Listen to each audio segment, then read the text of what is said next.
He assumed she was just another black woman, one he could intimidate, control, and dismiss without consequence. But the moment she walked into that courtroom, she shattered his entire career. The night was quiet, the kind of stillness that made the world feel almost empty. A few cars rolled by, their headlights reflecting off the damp asphalt, streaks of white and yellow slicing through the darkness. The streetlights flickered, casting long, stretching shadows across the open road outside Birmingham, Alabama. It was late, just past 11 p.m., the hour when most people were already home, unwinding, or at the very least desperate to be. Lieutenant Commander Renee Dwon had been driving for nearly 2 hours, her fingers tapping absently on the steering wheel, syncing with the soft rhythm of an old jazz tune humming through the speakers. She wasn't in uniform tonight, just a simple black sweater and jeans, her hair pulled back in a low, neat ponytail. She figured she blended in, looked like just another tired driver heading home. That's what she thought, until she saw them. Red and blue lights. Flashing. Gaining on her fast. Her stomach tightened, not with fear, but with a deep, weary exhale. She had seen this play out before. Too many times. She knew exactly how these things went. Her hands stayed steady as she flipped on her signal, smoothly changing lanes, and easing her car onto the shoulder.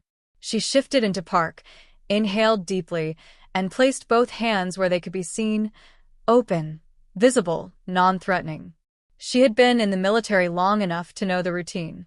The white patrol car rolled up behind her, stopping just a few feet away. The officer inside? He didn't rush. He took his time. When he finally stepped out, he moved with the kind of swagger that spoke volumes, a man used to people obeying, used to people backing down. His boots scuffed against the pavement as he approached, one hand resting lazily on his belt, the other gripping a flashlight that snapped on with a quick flick. She turned her head slightly, watching his reflection in the side mirror. The glow from the street lamp caught the name on his badge, Briggs. No greeting, no explanation, just straight to business. His voice was flat, emotionless, almost impatient. License and registration. Renee met his eyes in the mirror, her expression unreadable. Then, with slow, deliberate movements, she reached for the glove compartment and pulled out her documents. Was I speeding, officer?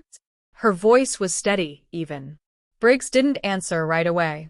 Instead, he took the papers from her hand, holding them just slightly out of reach, like he was daring her to reach for them. His gaze swept over her car, scanning it, searching for something. Then, finally, he spoke. Tail lights out. She frowned. That can't be right. His eyes snapped back to hers. Are you arguing with me? A beat of silence stretched between them.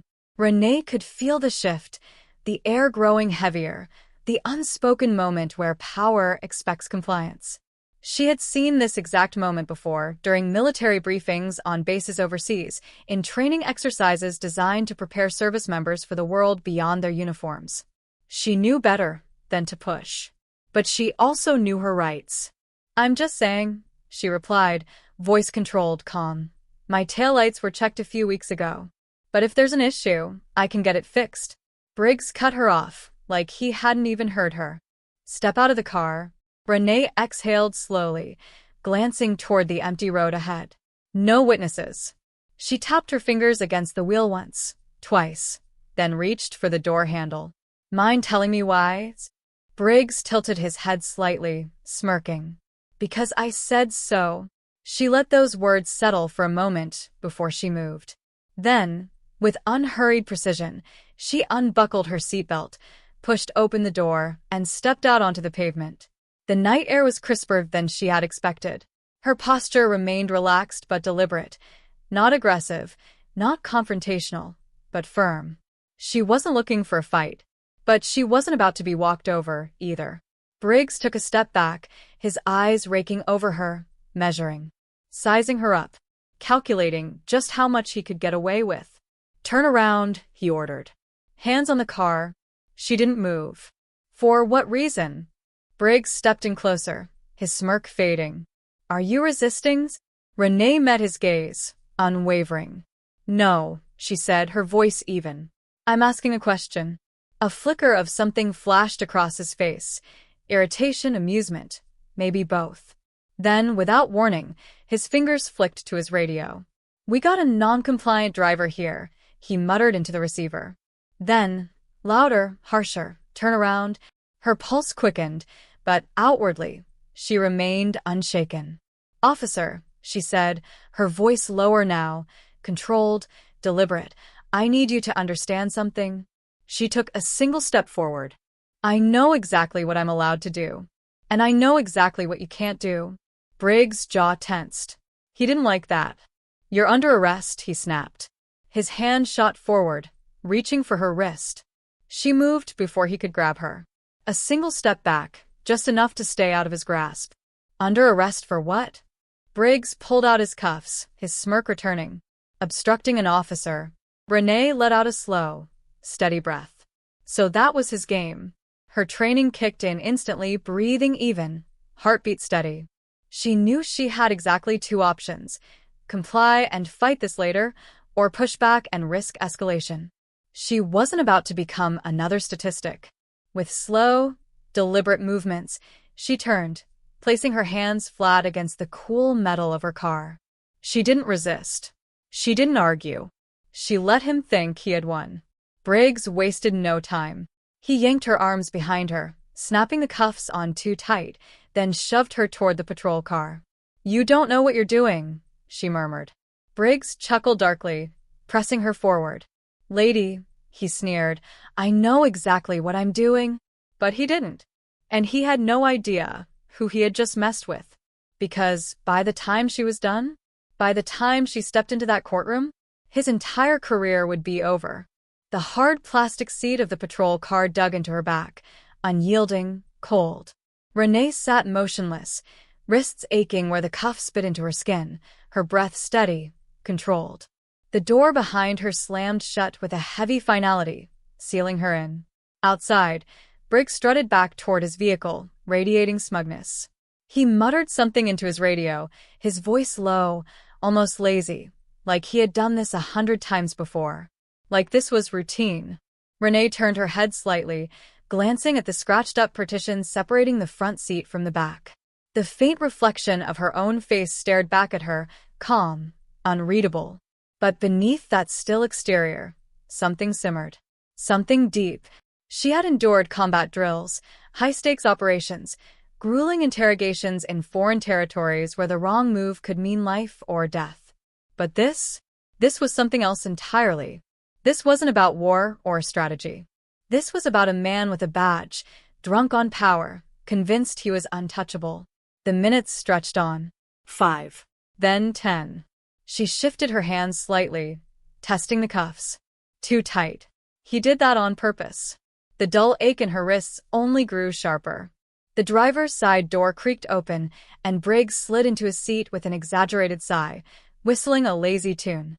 Well, he muttered, buckling himself in. "Look at that. Lieutenant taking a little ride." Renee didn't respond. She wasn't going to give him the satisfaction. He threw the car into gear, pulling off the shoulder and back onto the open road. The patrol car lurched forward, the overhead lights still flashing, their red and blue glow staining the wet pavement behind them. A few moments passed before he spoke again. "You know," he said, his tone casual, almost amused, "most people just keep their mouths shut when I tell them to step out." Renee exhaled sharply through her nose. "And most officers don't arrest people for questioning a traffic stop." Briggs laughed, shaking his head, knuckles tightening around the wheel. "Lady, you must really think you're somebody." She met his gaze through the rearview mirror, her expression unreadable. "I don't think," she said. "I know." That made him pause. Just for a fraction of a second. His fingers flexed against the steering wheel, a flicker of irritation cracking through his carefully maintained smugness. But he was quick to cover it up. His voice shifted, his tone taking on a feigned curiosity. "You militaries?" She didn't answer. "Yeah, I figured," he went on, his smirk returning. "You got that attitude. That above-the-law type." His voice dripped with condescension. "Bet you thought I'd back off if you threw that around, huh?" Still, she said nothing. Briggs clicked his tongue, shaking his head as if scolding a child. Shame, he mused. If you just kept your mouth shut, we could have avoided all this. Renee's jaw tightened. The audacity. The way he framed it, as if his actions were somehow her fault. The station loomed into view up ahead, a squat, gray brick building sitting just off the main road. The parking lot was mostly empty, late-night processing was slow. From the looks of it, she was the only guest for the evening. Briggs pulled into a reserved spot near the entrance, killed the engine, and turned to glance at her through the partition. His smirk widened. Gotta say, he murmured, voice dripping with amusement, I do love when they make it easy. Before she could respond, he was out of the car, slamming the door behind him. A second later, hers swung open. Let's go, he ordered. Renee shifted her wrists slightly as she stepped out. The cuffs dug into her skin. Still too tight. He hadn't loosened them. Not even a little. She lifted her chin, maintaining her composure as he led her through the station doors. A bored-looking desk sergeant barely glanced up from his paperwork as they passed. It was just another night, just another booking. No one cared. No one asked questions. And that's exactly how men like Briggs thrived. Processing was routine, impersonal, mechanical. The holding area smelled like old coffee, sweat, and disinfectant. A metal bench lined the far wall, a steel door leading to the cells just beyond it. Briggs removed the cuffs, just long enough for her to be fingerprinted, photographed, and filed away into the system. The officers behind the desk didn't even look at her, their movements practiced, detached. She had seen this kind of indifference before. It was the kind that let corruption fester in plain sight. When it was over, Briggs grabbed her wrist again, a little too tightly, and started leading her toward the cells. You think you're smart, huh? He muttered under his breath. She turned her head slightly, meeting his gaze with cool, unwavering confidence. I don't have to think. His grip tightened. That got under his skin. Briggs sneered. Enjoy your stay. With one last shove, he pushed her toward the open cell door. Renee caught herself before she stumbled, stepping forward on her own terms. The metal bars slid shut between them with a heavy clang.